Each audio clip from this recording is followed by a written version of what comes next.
सरकारने दिलेला निर्णय नसून फक्त माहिती पुस्तिका। सरकारने जरांगेंना दिलेला कागद हा शासन निर्णय नाही। मराठा आरक्षणाचे याचिकाकर्ते विनोद पाटील यांचं वक्तव्य। एसईबीसीतील 10% आरक्षणाचे काय? 13 सप्टेंबरला हायकोर्टात होणाऱ्या सुनावणीकडे लक्ष। एकाच समाजाला 2 निकषांवर आरक्षण देता येणार का? सरकारच्या कालच्या जीआरमुळे मुद्दा उपस्थित।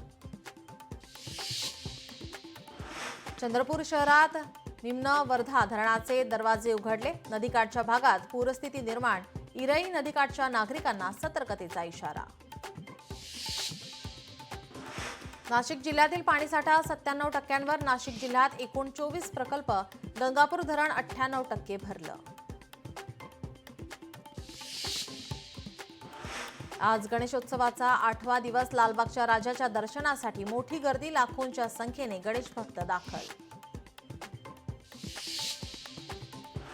भंडारा नगर परिषद क्षेत्रामध्ये सिटी सर्वे करण्यात येणार। अखेर 112 वर्षांनंतर होणार भंडाराचा सिटी सर्वे। 16,400 कुटुंबियांचा सिटी सर्वे करण्यात येणार। सोलापूरच्या पोलीस प्रशिक्षण केंद्रामध्ये विषबाधा। 170 प्रशिक्षणार्थी पोलिसांना विषबाधा झालेल्यांपैकी 15 लोकांवर उपचार सुरू। श्वान भुंकला म्हणून दुचाकीला बांधून नेलं फरफटत। नाशिकच्या सातपूर परिसरातील घटना। श्वान नेतानाचा व्हिडिओ व्हायरल। नालासोपाऱ्यात हॉटेलमधील कर्मचाऱ्यावर चाकू हल्ला। वसंत नगरी परिसरात धक्कादायक घटना। 3 अज्ञात व्यक्तींकडून हल्ला केल्याचं समोर। कर्मचाऱ्याची मोबाईल आणि पर्स लंपास।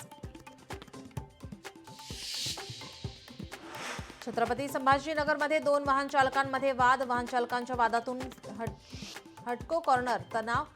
100 जणांवर दंगलीचा गुन्हा दाखल।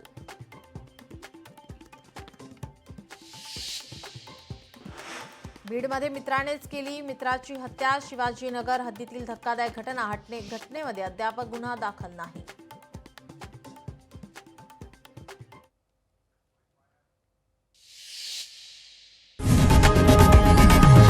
लोकशाही मराठी ऐका, पहा, जागरूक रहा।